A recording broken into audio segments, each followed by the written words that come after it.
Que le Seigneur vous amène dans une autre dimension de gloire, vraiment. Personnellement, je suis très béni, très béni par notre équipe de louanges, par Maman Inès, Tata Sorel, Papa Arnaud, et tous les frères et sœurs. Soyez bénis. Est-ce qu'on peut acclamer le Seigneur pour vrai, notre belle équipe de louanges, vraiment. Vous les connaissez tous. Je suis tellement béni. Que le Seigneur vous fortifie encore. Je suis béni, je suis le pasteur Cyril, pour ceux qui sont là pour la première fois, et pour moi c'est un privilège aujourd'hui de te parler de la part du Seigneur. Ce matin, le Seigneur m'a donné un thème pour chacun de nous, un thème qui personnellement me bénit. Vous savez, cette année, le thème de notre église, le thème que Dieu nous a donné pour toute l'année, c'est vivre une vie d'impact et aller de gloire en gloire. Le Seigneur veut que chacun de nous puissions impacter cette année. Et nous avons vu pendant notre programme de début d'année qu'on n'a pas besoin d'un certain niveau de diplôme, de quoi que ce soit pour impacter. Chacun de nous à son niveau peut mener de l'impact, peut impacter un frère, une sœur. Il faudrait que tu laisses une empreinte. Il faudrait que tu laisses une empreinte dans ta vie. Chacun de nous peut vraiment impacter. Chacun de nous peut vraiment impacter. Amen. Donc il faudrait que tu puisses être disposé cette année pour impacter. Il faudrait que tu sois disposé pour impacter. Oui, donnez la parole donc à l'évangéliste Ledoux. Donnez le micro au frère Ledoux. Le Seigneur parle encore. Et le bien-aimé, le Seigneur a une parole pour nous au travers de son serviteur. Alléluia. Shalom. Bonjour bien-aimé. Bonjour. En fait, j'ai vu le coordonnateur du culte pour lui dire que j'avais une parole. Je ne savais pas exactement à quel moment est-ce qu'il fallait que je la donne. Et je ne voulais pas que ce soit comme un deuxième message après ce que nous allons écouter du pasteur. Donc pendant l'adoration, ce qui est venu à mon esprit, je ne sais pas si le Seigneur parlait uniquement à moi ou à toi aussi, mais je voudrais partager cette parole avec toi. Nous citions ces noms. Et l'un de ces noms, c'est Jéhovah Jireh. Et ce qui est venu clairement dans mon esprit, c'était l'épisode d'Abraham, à qui Dieu a demandé de sacrifier Isaac, son unique. Abraham est allé sacrifier Isaac, et au moment où il levait la main sur Isaac, le Seigneur dit: arrête. J'ai vu combien tu m'aimes. Maintenant, j'ai vu combien tu m'aimes. Et la Bible nous fait comprendre dans Genèse 22 que lorsque Abraham s'est tourné, il a vu un bélier retenu dans les buissons par les cornes. Bien-aimé, ce que j'ai compris, c'est que c'est quand je commencerai à obéir au Seigneur, c'est quand j'obéirai au Seigneur, je pose l'acte d'obéissance au Seigneur, qu'il va faire le miracle. Amen. Amen. Le bélier était-il là quand Abraham arrivait? La Bible ne nous le dit pas. Mais ses yeux ne se sont ouverts qu'au moment où il a obéi et que le Seigneur a dit: je te bénirai. C'est là où il se tourne et il voit le bélier retenu par les cornes. Et les cornes ici, c'est la force du bélier. Alléluia. Donc, tout ce qui peut être comme résistant ou comme force, ce que tu dis: je ne peux pas vaincre cela, pose l'acte d'obéissance. Et tu auras la victoire. Amen. Et j'aurai la victoire. Amen. Bien-aimé, par là, nous pourrons impacter davantage. Amen. Amen. Amen. Merci beaucoup, mon bien-aimé, pour la parole. Je pense que vous allez comprendre que c'est vraiment le Seigneur qui parle, parce que c'est en droite ligne avec la parole que le Seigneur m'a donnée également pour l'Église ce matin. Obéis simplement, frère. Parfois, obéir, ça coûte quelque chose. Je vous le dis, ça coûte quelque chose, l'obéissance. L'obéissance coûte quelque chose. Moi, je vous parle avec assurance que obéir à Dieu, ça coûte quelque chose. Ça coûte quelque chose, l'obéissance. Mais le prix de l'obéissance n'est en rien égal aux conséquences de l'obéissance. Quel que soit le prix que tu vas payer, il ne va jamais égaler les conséquences positives de l'obéissance. Je ne sais pas ce que Dieu t'a dit de faire en cette année 2026. Parce qu'une parole comme celle-là ne sort jamais pour rien. Et elle ne sort pas seulement pour le frère. Je ne sais pas ce que le Seigneur t'a demandé de faire. Peut-être il t'a demandé de parler de Jésus à quelqu'un. Peut-être il t'a demandé de payer le prix de ta présence à l'église. Peut-être il t'a demandé d'aller quelque part. Peut-être il t'a demandé d'investir dans la vie d'un frère. Peut-être qu'il t'a demandé de soutenir son œuvre. Je ne sais pas ce qu'il t'a dit. Mais frère, ce matin, obéis. Je veux que tu te rappelles de cette alliance que le Seigneur a établie avec toi, de cette parole qu'il t'a donnée en début d'année. Et obéis. Amen, amen. Nous allons prendre ce matin un autre témoignage avant de commencer avec le message. Je vais donner la parole à Maman Marie-Thérèse qui a un témoignage. Est-ce qu'on peut lui donner le micro? Et la Bible dit qu'ils ont vaincu par la parole de leur témoignage. Alors n'hésite pas, si tu as un témoignage, fais-toi toujours enregistrer auprès du protocole. Chaque dimanche, on va prendre 1 ou 2 témoignages maximum en si peu de temps. Vas-y ma soeur. Bonjour frères et sœurs. En fait, je pense que le Seigneur nous parle vraiment. Moi, je vais être rapide. Je vais bénir le Seigneur parce que il a permis que je puisse avoir un deuxième boulot. Je vais aller très vite. Alors, c'était la semaine passée, j'étais tellement contente. J'ai loué le Seigneur. J'ai loué le Seigneur de 2 heures dans la nuit jusqu'à 4 heures. J'étais tellement contente parce que j'ai déménagé. Quand j'aménage, je ne fais même pas un jour, c'est mon propriétaire qui m'appelle pour me dire qu'elle a un colocataire pour moi.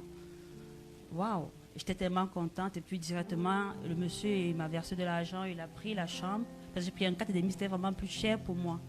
J'ai dit waouh, ça n'a pas tardé. Mais quand j'ai loué le Seigneur à 2 heures jusqu'à 4 heures du matin pour lui dire merci pour ses grâces dans ma vie, pour sa bonté, parce que jusqu'ici, vraiment, tout ce qu'il fait pour moi, c'est waouh. Alors, le Seigneur m'a parlé. Il a parlé. Là, je veux m'adresser à un mis à part. Ceux qui sont du sacerdoce royal, ceux qui sont de la race des élus. Parce que quand il m'a parlé, c'est comme ça qu'il m'a dit. Il m'a dit, tu es une mise à part. Amen. Tu es du sacerdoce royal, tu es de la race des élus. Tu es arrivé au Canada. Tu es une évangéliste. Tu le sais. Moi, je le sais. Je ne vais pas rentrer dans mon passé. Et puis, il m'a dit, je t'ai mis à l'abri. Je t'ai donné un travail. J'ai fait peut-être 3 jours ici à Québec. J'ai eu le travail. Je n'ai même pas souffert. Hein. Après, je vais en colocation chez un frère. Et puis, il dit, Seigneur, je vais être chez moi. Il me donne une maison qui me plaît. Le quartier, waouh, c'est un quartier fertile pour l'évangélisation. Et il y a le temps même de dire, Seigneur, moi, je veux un colocataire. Je vous assure, je n'ai même pas fait 2 jours. J'avais déjà un colocataire et un frère, un Camerounais avec qui je prie. Franchement, ça va bien. J'ai dit, Seigneur, merci. Alors, j'ai dit, il me faut un deuxième travail. Là, moi, je suis en train de faire mes plans. Je ne pense pas à Dieu, qu'est-ce qu'il en pense. Et quand je fais ces plans, je dis, Seigneur, maintenant, bon, moi, je vais travailler chaque samedi soir et chaque dimanche soir, après le culte et après l'évangélisation. Mais le Seigneur m'a arrêté là. Moi, je louais le Seigneur à 2 heures et à 4 heures, il m'a arrêté. Il m'a dit ceci, à tous les mis à part, à tous les élus, à tous ceux qui savent qu'ils sont du sacerdoce royal, ça s'adresse à vous et à moi aussi. Il m'a dit, quand nous arrivons au Canada, nous cherchons toujours le deuxième boulot. Et pourtant, il subvient à tous nos besoins. Mais on regarde nos factures, on voit ça comme une barrière. On veut plus encore, mais on n'a pas son temps. Et puis on dit qu'on parle de lui dans notre lieu de service, mais nous sommes payés pour 16 heures, mais lui veut qu'on trouve un temps pour lui. Il m'a dit, tu ne peux pas prendre le samedi et dire que tu vas aller évangéliser le matin et puis le soir tu vas aller travailler. Ça, c'est une journée que tu dois mettre à part pour moi. Bien-aimé, est-ce que tu as mis une journée à part pour le Seigneur? Là, il veut être ton employeur. Franchement, quand il me parlait, ce n'était pas avec la douceur, parce que j'étais même étonnée parce que j'avais vu le Seigneur aussi rude dans sa façon de parler. Je n'ai jamais entendu ça. Et là, quand il parlait, mon visage était baissé. Il m'a dit, je ne veux pas que tu prennes ce jour pour mélanger avec le travail. Je veux que ce jour soit consacré. Parce que je veux travailler avec toi. Je veux que non seulement tu vas chercher, les âmes périssent. Les âmes périssent au Canada. Il a parlé de l'homosexualité, de la drogue. Mais toi, tu veux juste prendre quelques temps. Prends toute la journée, prends tout le week-end pour moi. Alors, ce matin, j'ai dit, il y a parmi nous des évangélistes qui ont pris leur travail, ils ont mis au temps qu'ils avaient consacré pour le Seigneur. moi je vais lancer cet appel parce que moi j'ai réglé ça rapidement avec le Seigneur. Hein. Je me suis réengagée à nouveau à commencer son œuvre. J'ai remis le samedi à part à partir du samedi prochain. Et jusqu'à pour toujours, je ne travaillais plus pour quelqu'un le samedi, sauf pour le Seigneur. Alors, pour tous les évangélistes qui sont dans la salle, je ne sais pas, qu'est-ce qui a fait que ton zèle meurt? Qu'est-ce qui s'est passé? Quelles sont tes factures? Quels sont tes problèmes? Mais Dieu est le pourvoyeur. Je vous assure que j'ai pris une maison. C'était $1,200. Je ne pouvais pas... Je pouvais, c'est vrai, mais j'ai dit, Seigneur, tu me sais que c'est pas facile, il me faut un colocataire. J'ai même pas, c'est même pas fini là, j'ai même pas fait 2 jours, j'avais déjà un colocataire. Et il m'a dit, j'ai pourvu à ça. J'ai pourvu à ça et tout m'appartient, l'or et l'argent m'appartiennent. Alors, toi, tu es mis à part. Et toi qui sais que tu es mis à part là, quelles sont tes factures, tes problèmes, l'or et l'argent appartiennent à Dieu. Donc, viens te joindre à moi parce que moi là, c'est décidé tous les samedis, je serai dans les rues du Québec pour parler de Jésus à quelqu'un. Ça, c'est ma vocation, ça, c'est mon appel. Oh, mais je sais qu'il y a parmi nous, il y a plein qui sont appelés. Merci. Ils peuvent se joindre à moi pour que Jésus devienne notre employeur. Alléluia. Il paie mieux que les employeurs humains. Ça, j'ai une expérience au Cameroun, mais je ne vais pas parler de ça ici. Alors, cet appel, c'est pour toi qui sais que tu es du sacerdoce royal. Je ne parle pas de tout le monde, de ceux qui savent. Qui sont du sacerdoce royal, qui sont de la race des élus et que Jésus et Christ est plus grand que tout. Amen. Amen. Amen.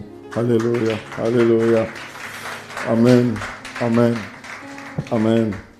Le Seigneur dit si aujourd'hui tu entends sa voix, n'endurcis pas ton cœur, mon frère. Hébreux chapitre 3, verset 15. Si le Seigneur t'a parlé au travers, que ce soit du bien-aimé, le doux, ou de la sœur Marie-Thérèse, n'endurcis pas ton cœur. Ma sœur, moi, tu m'as parlé de ce témoignage en quelque sorte. Moi, je t'ai dit, le Seigneur va t'aider, il va te soutenir. Tu as une réponse à nos prières et moi, je vais être avec toi. Je vais te soutenir du mieux que le Seigneur me donnera pour que l'évangile soit annoncé. Et le Seigneur t'appelle dans le couloir de ton appel. Peut-être tu n'as pas ce cœur, ce fardeau pour l'évangélisation, mais il t'appelle aussi à autre chose. Il t'appelle à autre chose.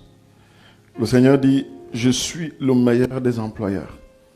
Il ne te demande pas de tout arrêter dans le monde. Il te dit, paye un prix aussi pour moi. Frère, je vais dire à quelqu'un, ça prend des petites choses. Vendredi, je me retrouvais ici et mon cœur était dans l'amertume. Je disais, Seigneur, qu'est-ce qui fait que ton peuple soit si loin de ta parole? Pourquoi? Qu'est-ce qui nous empêche en une semaine de sacrifier 2 heures le vendredi et le dimanche juste pour passer du temps, nous abreuver à sa source? Et l'Esprit me montrait toutes ces occupations que nous avons. Je vais dire à quelqu'un, écoute frère, apprends à payer le prix pour le Seigneur, je te le dis. Moi je te parle par expérience. Je ne te parle pas d'un Dieu dont j'ai entendu parler. Je te parle d'un Dieu qui a fait et qui fait dans ma vie des décisions que j'ai prises dans ma vie et dont je vois les résultats. Paye le prix. Paye le prix pour le Seigneur. Que le Seigneur te bénisse, ma soeur, qu'il te remplisse de sa grâce et qu'il t'aide dans cette décision que tu as prise. Amen. Alors ce matin, nous parlons de l'impact qui ne s'improvise pas. Et nous lisons dans Actes chapitre 3, versets 1 à 21. L'impact ne s'improvise pas. Cette année, nous voulons impacter. Nous voulons changer les destinées. Nous voulons apporter l'évangile. Nous voulons que nos vies soient des modèles, que des gens puissent se mirer à nos vies. Et le Seigneur te dit ce matin, ça ne s'improvise pas. Il faudrait que ce soit intentionnel. Le désir pour toi de changer et de changer des vies autour de toi, il faudrait que ce soit intentionnel. Et nous allons voir une histoire. Et à partir de là, nous allons prier. Je vais être bref, je vous promets. Si on ne finit pas, on pourra continuer prochainement, il n'y a pas de problème. Lisons dans Actes chapitre 3, les 21 premiers versets, verset 1 au verset 21. La Bible dit, Actes chapitre 3, tu peux te connecter avec moi, on peut lire ici. Je vais lire ici et nous allons suivre. Pierre et Jean montaient ensemble au temple à l'heure de la prière. C'était la 9e heure. La Bible dit, il y avait un homme boiteux de naissance qu'on portait et qu'on plaçait tous les jours à la porte du temple appelé la Belle pour qu'il demandât l'aumône à ceux qui entraient dans le temple. Cet homme, voyant Pierre et Jean qui allaient y entrer, leur demanda l'aumône. Connecte-toi à cette parole, mon frère. Pierre, de même que Jean, fixa les regards sur lui, sur cet homme qui demande l'aumône, et dit, « Regarde-nous. » Et il les regardait attentivement, s'attendant à recevoir d'eux quelque chose. Alors Pierre lui dit, « Je n'ai ni argent, ni or, mais ce que j'ai, je te le donne. Au nom de Jésus-Christ de Nazareth, lève-toi et marche. » La Bible dit, et le prenant par la main droite, il le fit lever. Au même instant, ses pieds et ses chevilles devinrent fermes. D'un saut, il fut debout et il se mit à marcher. Il entra avec eux dans le temple, marchant, sautant et louant Dieu. Tout le monde le vit marchant et louant Dieu. Il reconnaissait que c'était celui qui était assis à la belle porte du temple pour demander l'aumône. Et il fut rempli d'étonnement et de surprise au sujet de ce qui lui était arrivé. Verset 12, la Bible dit, comme il ne quittait pas Pierre et Jean, tout le peuple étonné accourut vers eux au portique dit de Salmon. Pierre, voyant cela, dit au peuple, hommes israélites, pourquoi vous étonnez-vous de cela? Pourquoi avez-vous les regards fixés sur nous, comme si c'était par notre propre puissance ou par notre piété que nous eussions fait marcher cet homme? Le Dieu d'Abraham, d'Isaac et de Jacob, le Dieu de nos pères, a glorifié son serviteur Jésus que vous avez livré et régné devant Pilate qui était d'avis qu'on le relâcha. Vous avez régné le saint et le juste et vous avez demandé qu'on accordât la grâce d'un meurtrier. Vous avez fait mourir le prince de la vie que Dieu a ressuscité des morts. Nous en sommes témoins. C'est par la foi en son nom que son nom a raffermi celui que vous voyez et connaissez. C'est la foi en lui qui a donné à cet homme cette entière guérison en présence de vous tous. Et maintenant, frères, je sais que vous avez agi par ignorance, ainsi que vos chefs. Mais Dieu a accompli de la sorte ce qu'il avait annoncé d'avance par la bouche de tous ses prophètes, que son Christ devait souffrir.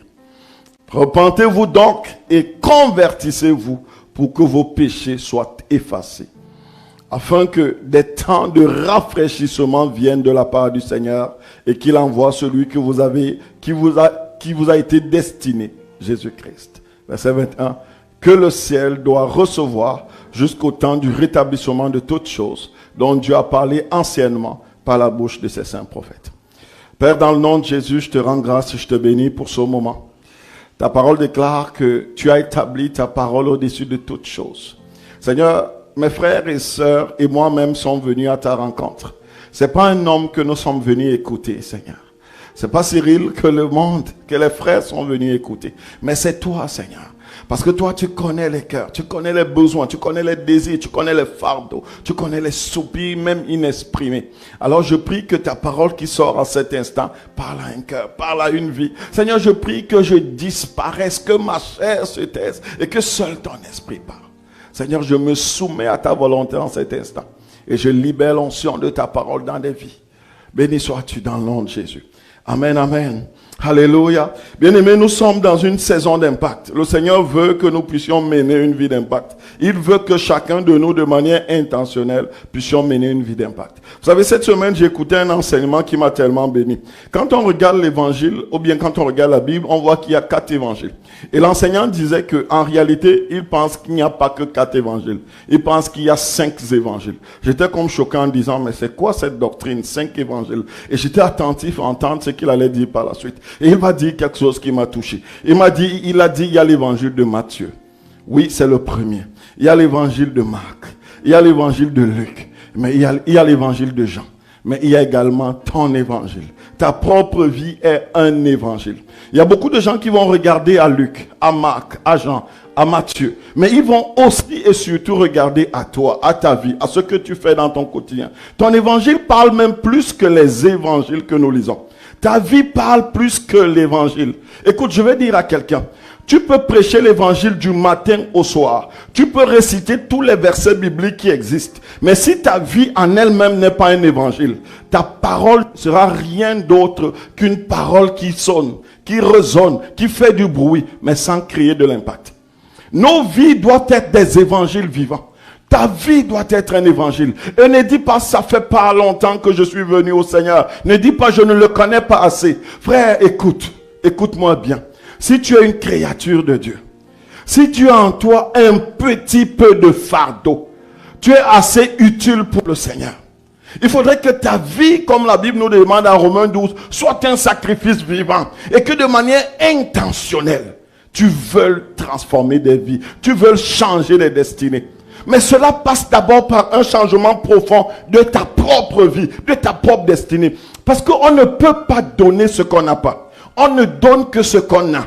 Frère dans le Seigneur, je peux préparer les plus grands sermons du monde.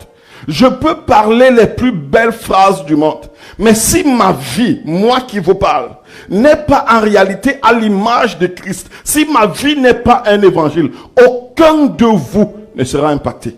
Aucun de vous ne sera transformé. L'église du Seigneur est devenue un endroit où c'est du spectacle. L'église est devenue comme une entreprise où on regarde tellement ce qui peut paraître beau, ce qui frappe à l'œil. Mais l'église, ce n'est pas ça, frère. L'église, c'est la transformation intérieure. Quand tu es dans une église, on doit voir un changement profond.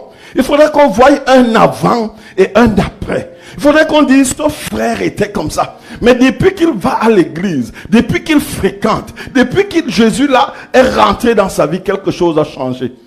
Moi, je suis triste de voir des frères et des sœurs, quelques années après qu'ils aient rencontré Jésus, ils étaient maugrillants contre la vie, ils le sont toujours. Ils étaient colériques, ils le sont toujours. Ils étaient menteurs, ils le sont toujours. Frère, il faudrait que ta vie soit un impact. Qu'il y ait un impact pour toi-même et pour les autres. Et ça prend une intention, un désir de changement. Tu ne vas pas changer de vie si toi-même ta vie n'est pas changée. Et dans cette histoire, nous voyons la vie de deux personnes dont les vies ont été changées.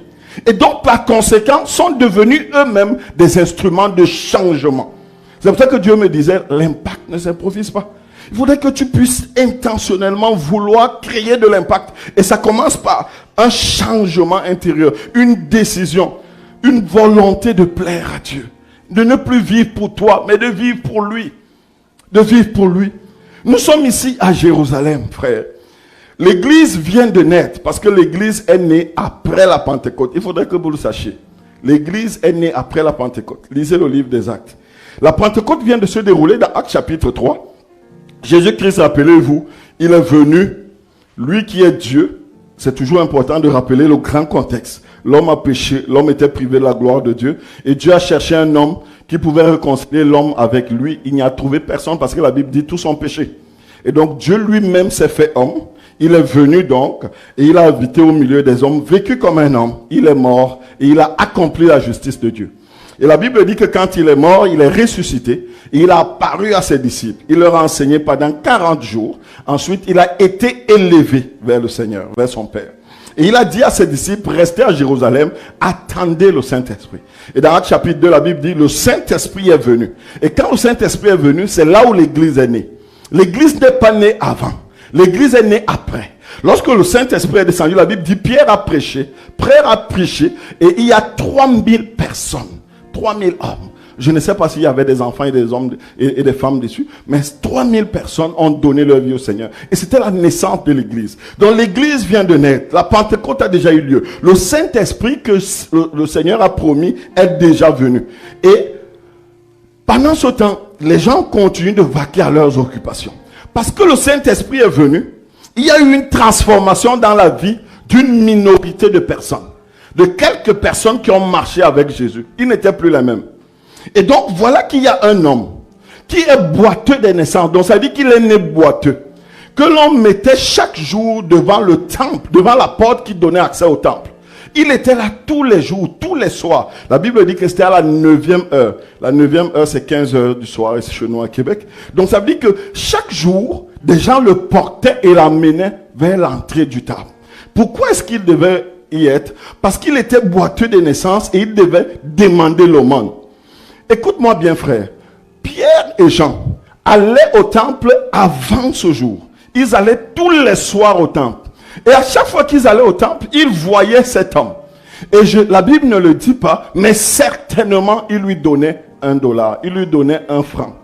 Mais ce jour-là, la Bible dit que cet homme était toujours à l'entrée du temple en train de faire ce qu'il avait l'habitude de faire. Et pendant qu'il voit Pierre et Jean, comme il le faisait avec tout le reste, il va leur tendre la main. Il va leur demander une pièce.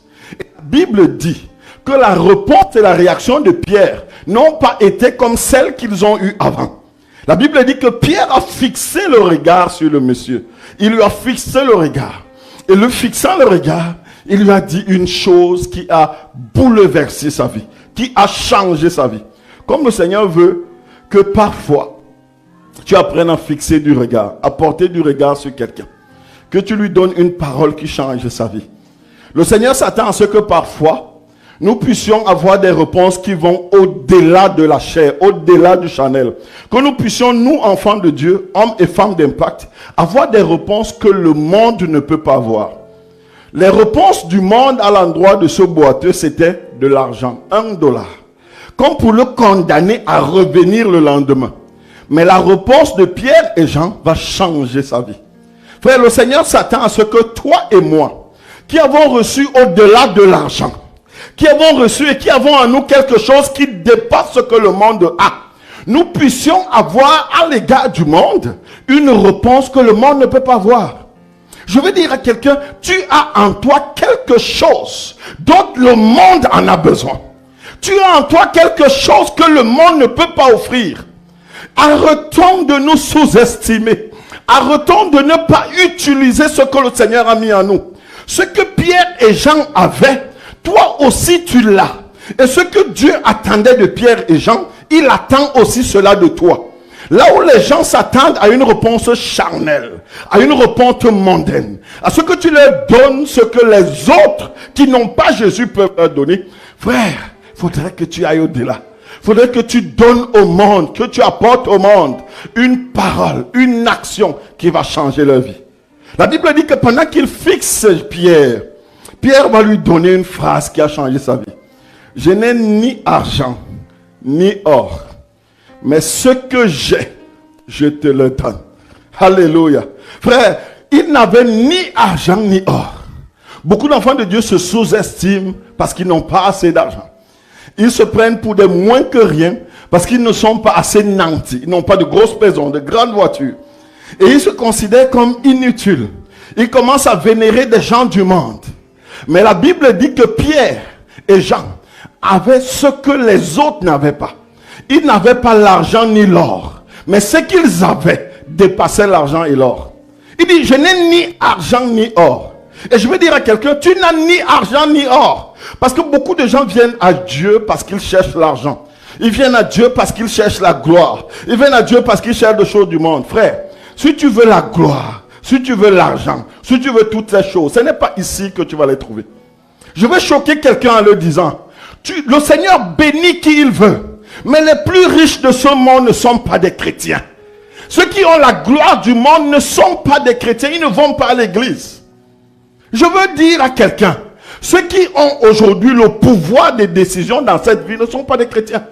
Oui, il y a des chrétiens qui sont bénis. Il y a des chrétiens qui sont milliardaires. Mais je vous dis encore que ceux qui ont le pouvoir financier dans cette vie ne sont pas des chrétiens. Donc le Seigneur t'a donné plus que ce que toutes ces personnes ont. Pierre lui dit, je n'ai ni argent ni or, mais ce que j'ai, je te le donne. Ce que tu as dépasse ce que Elon Musk a. Ce que tu as dépasse ce que Bill Gates a. Ce que tu as dépasse tout l'or et l'argent du monde. Mais triste est de constater que la plupart des enfants de Dieu n'ont pas conscience de ça.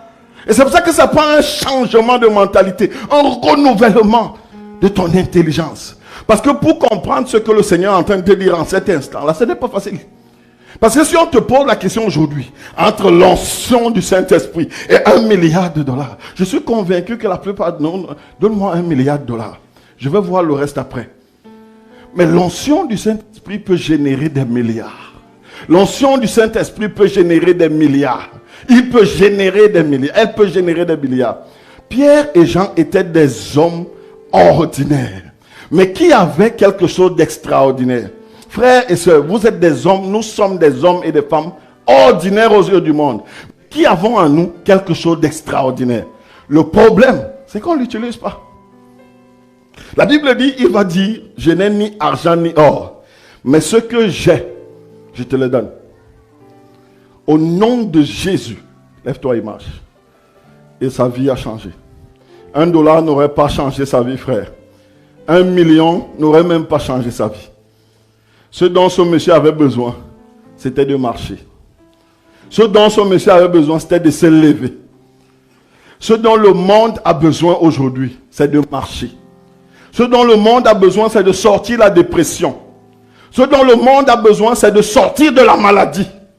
Ce dont le monde a besoin, c'est de sortir de la puissance de l'ennemi. Ce dont le monde a besoin, c'est d'être libéré de la puissance des ténèbres. Frère, la plupart d'entre nous, nous restons chez nous. Nous allons le matin au travail.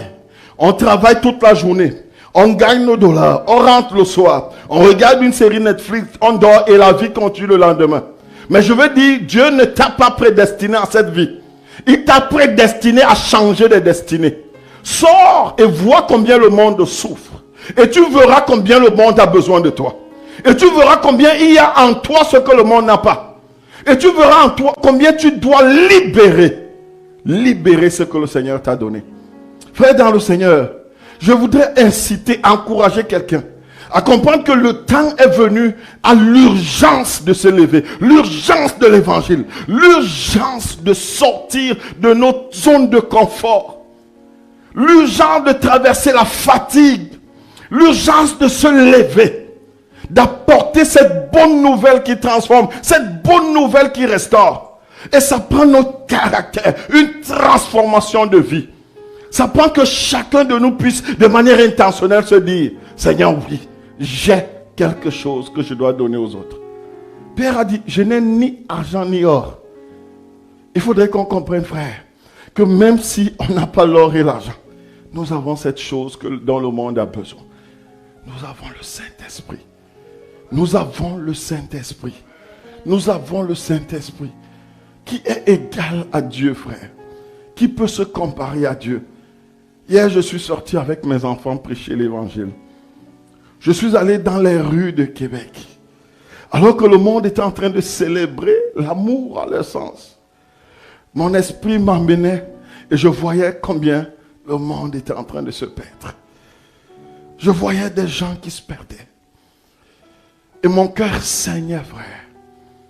Combien de temps dans ta journée tu peux passer pour prier pour un frère, pour une soeur, pour une âme perdue? Combien de temps tu peux passer pour jeûner pour une famille? Nous sommes aujourd'hui devenus tellement égoïstes.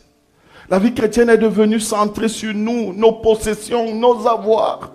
Même quand on va dans la présence de Dieu, c'est pour dire, Seigneur, je veux encore, je veux plus. Mais tu as plus et ça ne change pas grand-chose. Surtout dans un pays comme celui-ci. Plus tu emmagasines, plus tu es même endetté. Plus tu travailles, plus tu deviens un esclave du travail. Mais est-ce que le Seigneur t'a prédestiné à ce type de vie?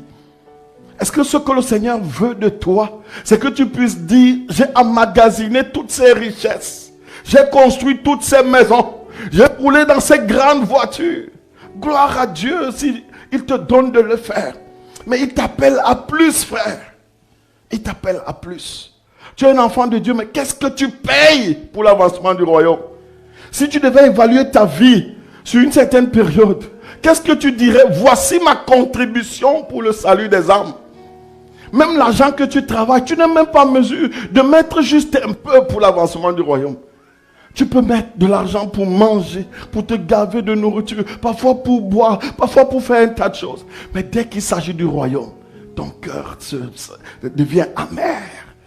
Aujourd'hui, si on parle d'argent dans l'église, si on dit frère, apportez apporter pour l'évangélisation, apporter pour l'impression des traités, apporter pour la location. Le cœur sait faire.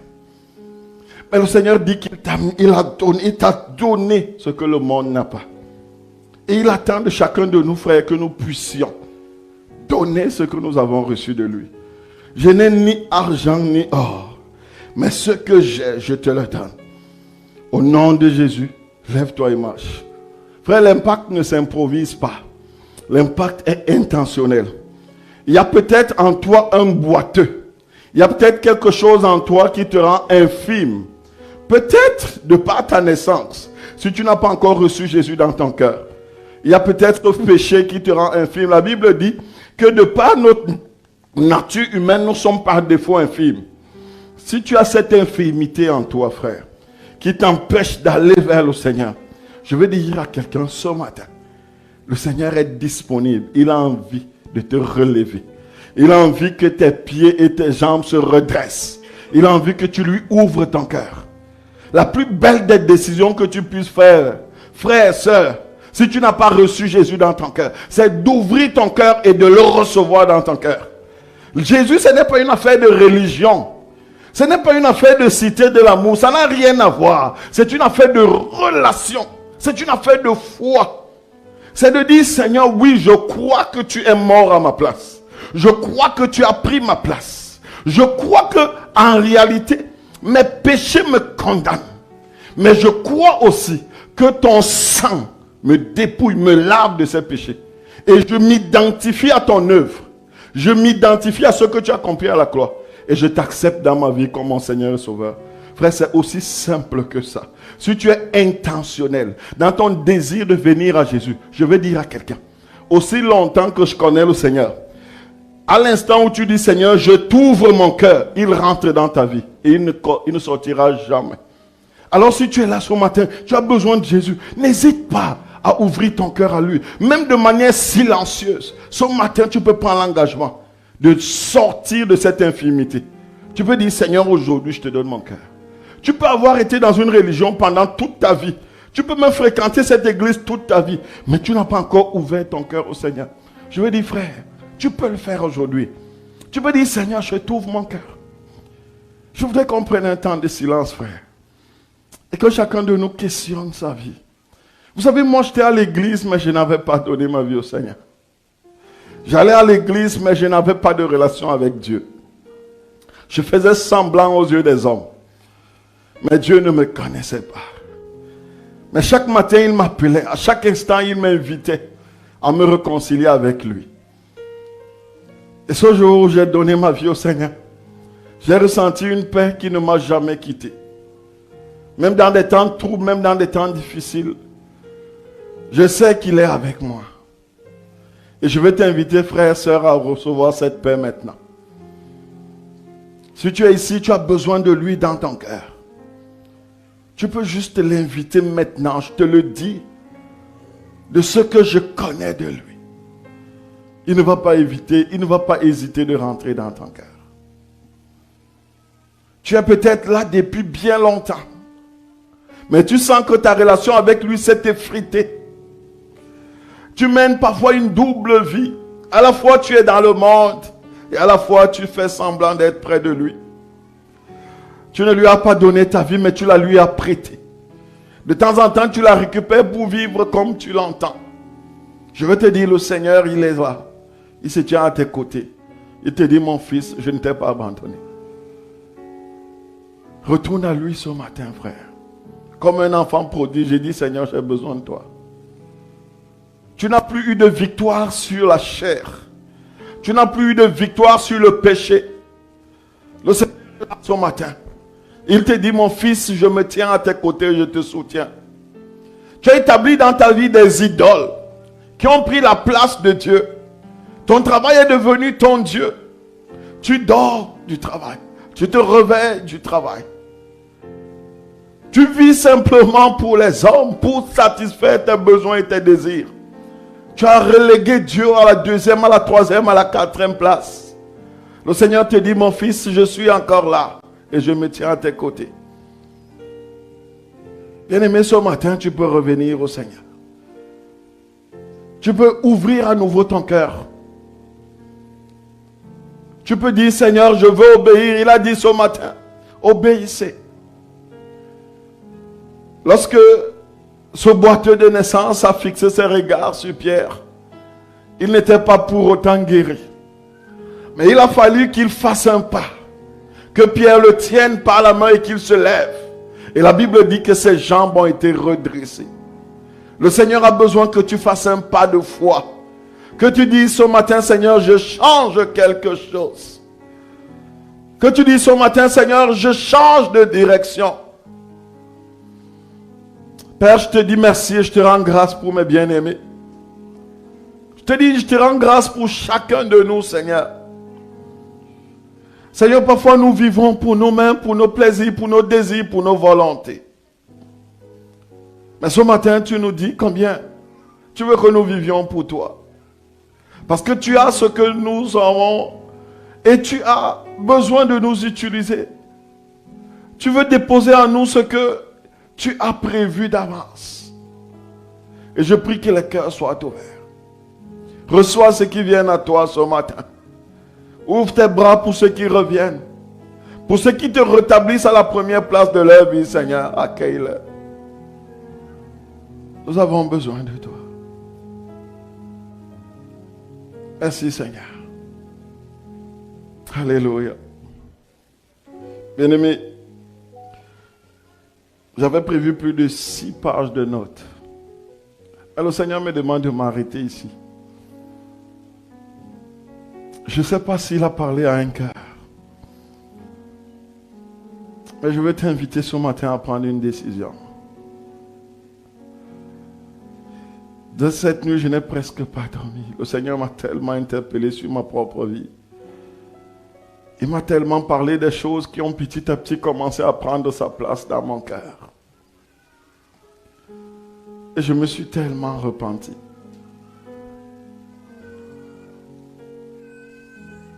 Le Seigneur est fidèle, frère. Il est fidèle. Et il revient bientôt. Ne laisse pas le Seigneur être à la 5e, à la 6e place. Que ta vie crée de l'impact.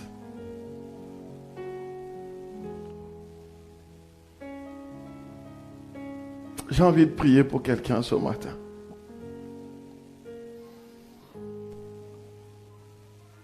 Je ne sais pas si tu as besoin de prière ce matin. Tu peux juste avancer, je vais prier pour toi. J'ai juste envie de prier pour quelqu'un. Merci Seigneur pour ta parole. Merci pour ces cœurs qui sont disposés. Merci pour ces vies qui ont besoin de transformation. Merci pour ton fils Seigneur, qui a besoin de ce nouveau départ, qui a besoin de cette grâce surabondante. Seigneur, tu connais son cœur, combien son cœur est tourné vers toi. Tu connais aussi ses défis, ses challenges, ses épreuves. Seigneur, je prie en cet instant, visite ton fils. Qu'une nouvelle grâce le localise. Renouvelle son zèle et son engagement, Seigneur. Remplis-le de toi, Seigneur.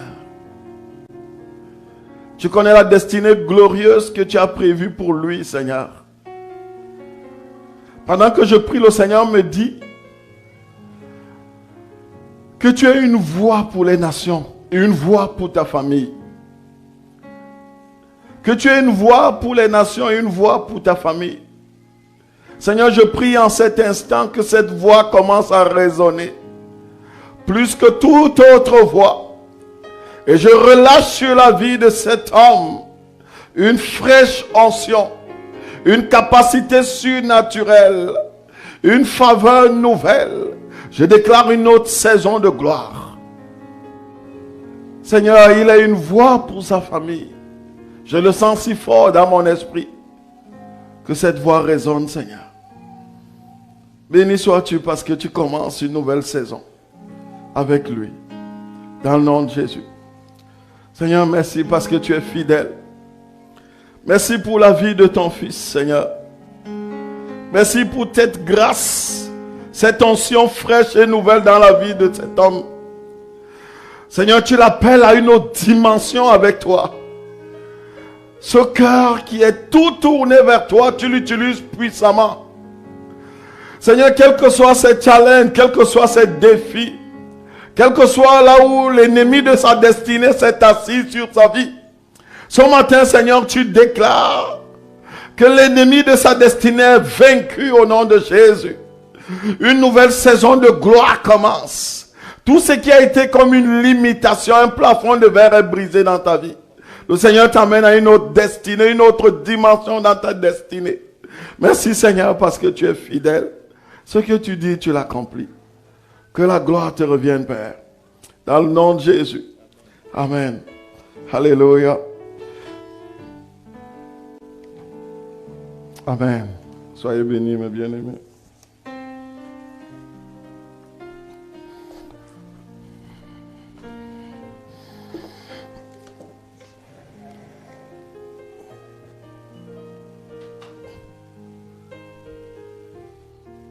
Amen.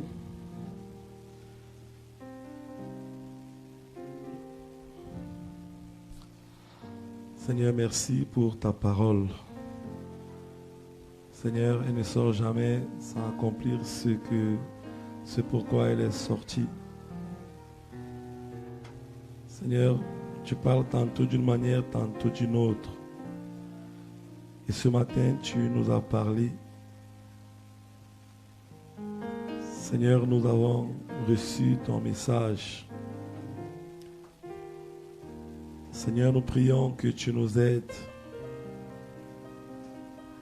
à prendre véritablement conscience de ce que tu attends de nous, de ce que nous avons en nous comme richesse et du besoin du monde de cette richesse que nous avons. Seigneur, nous prions que tu nous aides. Saint-Esprit, sans ton soutien, c'est impossible. Nous prions pour chacun d'entre nous ici présents, Seigneur. Nous ne voulons pas juste écouter des messages et rentrer chez nous. Seigneur, nous voulons que de là où tu es sur le trône, Seigneur, que tu sois fier de chacun d'entre nous. Et nous croyons que c'est pour ça que tu nous parles. Seigneur, nous prions ce matin au nom de Jésus. Aide-nous, Père. Aide-nous, Papa. Aide-nous, Saint-Esprit.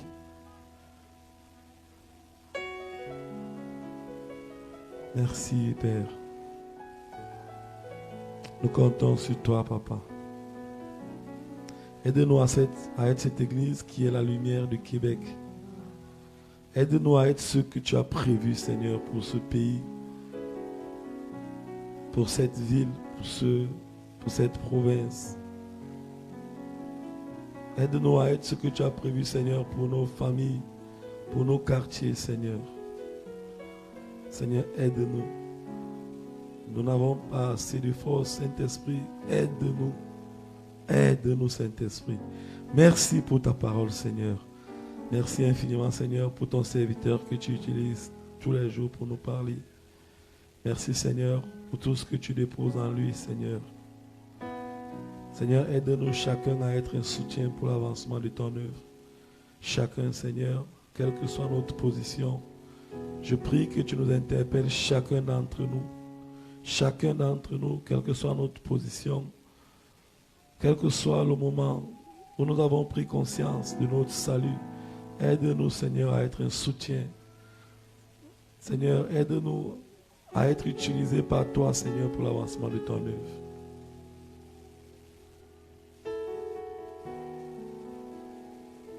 Seigneur, pardonne-nous aussi. Pardonne-nous, Seigneur, nous te supplions ce matin. Pardonne-nous notre manque de fidélité. Pardonne à ton Église son manque de zèle, son manque de fidélité.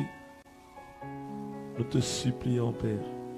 Son manque d'obéissance radicale et totale. Seigneur, pardonne-nous. Père, aide-nous à être la lumière que tu veux que nous soyons. Béni soit ton Saint-Nom. Merci pour ta parole. Seigneur, permets que comme la graine, comme la terre reçoit la bonne graine, permets que cette parole porte du fruit dans nos vies. Pour l'avancement de ton œuvre, pour ta gloire, au nom puissant de Jésus-Christ. Amen. Amen. Gloire à Jésus. Bonjour encore, bien-aimés. Nous sommes encore contents de nous retrouver. Nous sommes à la fin de notre culte. Alors, bienvenue encore à la Cité de l'Amour pour ceux qui nous rejoignent pour la première fois. Voilà, nous allons rapidement présenter notre église, mais après la présentation de l'église, nous allons rapidement accueillir ceux qui nous visitent. Voilà, qui sommes-nous? Nous sommes une église partageant l'amour de Jésus-Christ par la prédication de l'évangile, la communion fraternelle, la charité et le service du prochain. Voilà qui nous sommes. Nous avons un verset fondateur qui est: aimez-vous les uns les autres comme je vous ai aimé. C'est à cela que tous reconnaîtront que vous êtes mes disciples. Et notre slogan, c'est là où l'amour transforme les vies. Là où l'amour transforme les vies. Nous avons une vision, c'est de voir le Québec transformé par l'amour de Jésus-Christ, en proclamant avec passion l'évangile, en vivant une communion fraternelle sincère et en servant notre prochain avec compassion et générosité. Nous avons également, bien sûr, bien aimé, notre vision qui se décline sur 3 principaux points: rencontrer, grandir et servir. Rencontrer, c'est conduire chaque personne à une rencontre personnelle et vivante avec Jésus-Christ par la prédication de l'évangile. Grandir, c'est former les disciples remplis du Saint-Esprit, enracinés dans la parole, spirituellement matures et prêts pour le retour du Seigneur. Et enfin, servir, c'est équiper chaque croyant pour accomplir la grande commission, aimer comme Christ et impacter leur communauté par un service inspiré. Voilà qui nous sommes bien aimés. Encore une fois de plus, bienvenue à la Cité de l'Amour. Donc, nous avons notre site internet. Vous pouvez le consulter. Vous pourrez retrouver à l'intérieur les noms des principaux leaders, les différents ministères que nous avons dans notre église. Voilà, et vous pouvez voir quel ministère vous intéresse. Voilà, c'est le moment d'accueillir les personnes qui nous rendent visite. C'est de coutume pour nous tous les dimanches de saluer chaleureusement ceux qui sont chez nous pour la première fois, ceux qui ont été invités par quelqu'un, qui ont décidé de venir passer le culte avec nous. Juste vous présenter et nous dire votre prénom et nous dire si vous êtes venu juste nous rendre visite, si vous avez été invité par quelqu'un. Et si vous voulez donner votre impression aussi du culte, vous pouvez le faire. Voilà, nous le faisons juste pour vous connaître, afin de vous saluer par votre nom, si jamais on vous rencontre quelque part à l'extérieur, parce que nous sommes une famille, nous sommes tous les enfants de Dieu, nous sommes dans la maison de notre Père, voilà. Même si c'est votre première fois, sentez-vous chez vous. Est-ce que ceux qui nous rendent visite peuvent juste s'élever? Le protocole va leur passer le micro. Ils vont juste nous donner leur prénom. Voilà.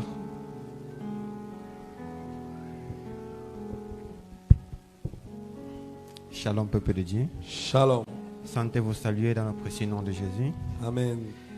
Moi, je suis le frère Cadelin Tchouta. Je suis à Québec, ça fait plus de 2 ans. Et je suis content ce matin d'être à la Cité de l'Amour. Amen. Et que cet amour grandisse davantage dans nos cœurs. Amen. J'ai retrouvé encore pleinement le sourire parce que ce matin, je me suis retrouvé à la maison. Je vois mon frère Alain, je vois mon frère Tala, avec lesquels on a servi au pays. Et c'est un privilège pour moi aussi de les voir en santé. C'est aussi la preuve vivante que l'amour règne à la Cité. Amen, amen. Amen. Alors, pour plus d'impact, nous devons demeurer dans l'amour. C'est pourquoi les disciples ont été visités par la puissance de l'amour. Parce qu'ils communiaient ensemble, ils prêchaient, ils créaient à Dieu dans l'unité.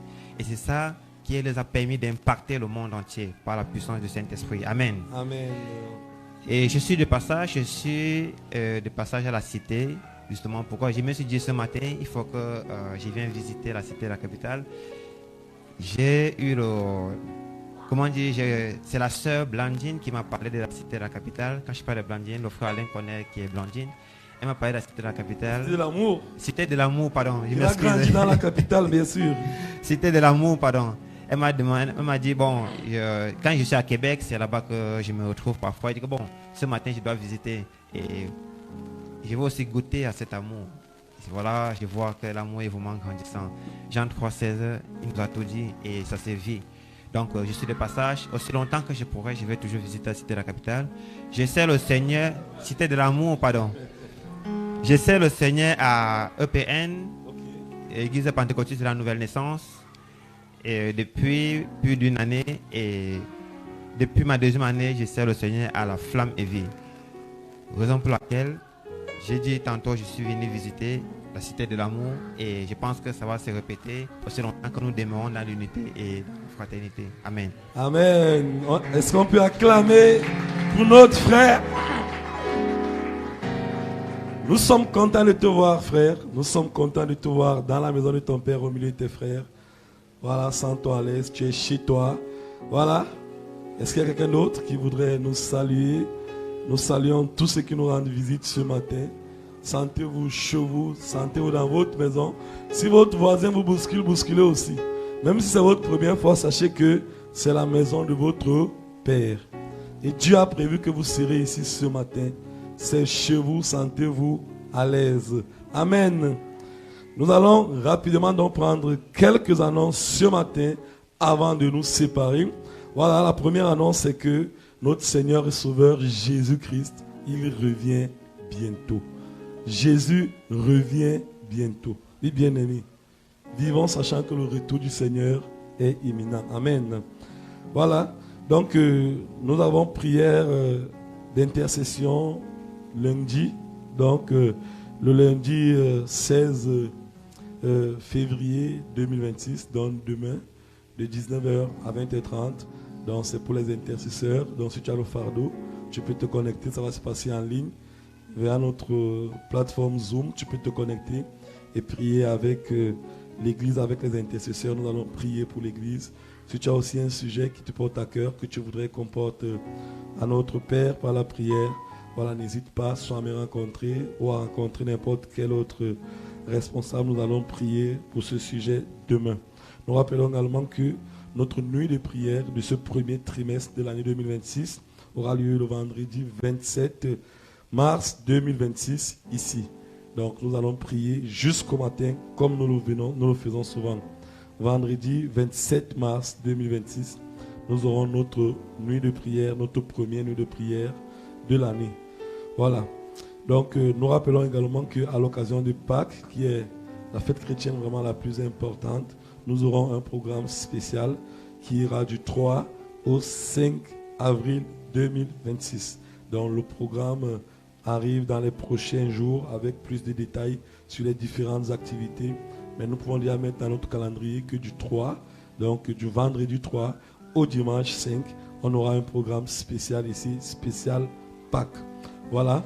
Un autre communiqué que nous avons vu ici que dans les groupes WhatsApp, c'est que tout à l'heure, juste après ce culte, le pasteur va rencontrer tous les serviteurs. Donc toutes les personnes qui servent dans cette église, toutes les personnes qui font n'importe quoi comme service dans l'église, sont priées d'attendre après le culte pour cette brève rencontre avec le pasteur.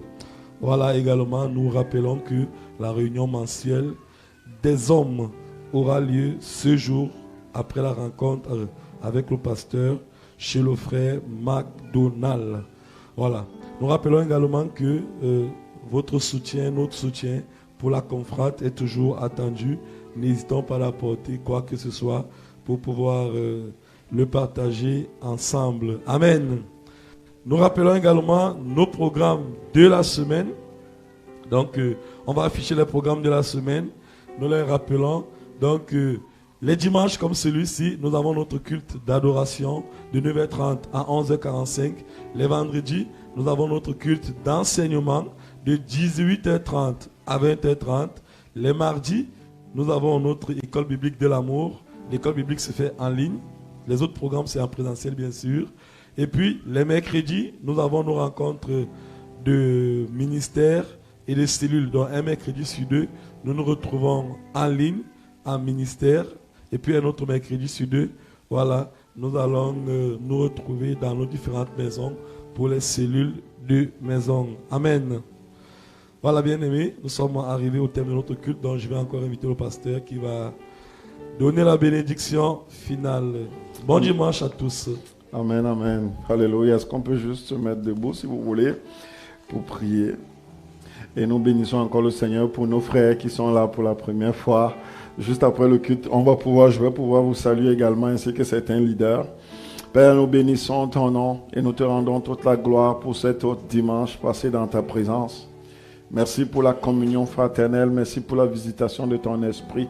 Merci pour les témoignages, Seigneur. Merci pour l'adoration, la louange. Merci pour cette parole que tu nous as transmise, Seigneur. Merci pour nos frères qui étaient présents, pour ceux qui sont venus nous visiter, pour ceux qui sont venus pour demeurer avec nous, Seigneur. Et nous te rendons grâce pour chacune de leurs vies. Père, pendant que nous nous séparons, nous prions que ta grâce demeure avec nous. Que cette semaine soit une semaine bénie pour chacun de nous. Marche devant nous, Seigneur. Ouvre les portes qui doivent être ouvertes. Ferme celles qui doivent être fermées. Et que tout soit fait pour ta gloire. Dans le nom de Jésus. Amen. Bien-aimé, tu peux saluer un ami, un frère que tu vois à côté de toi. Bon dimanche à tous.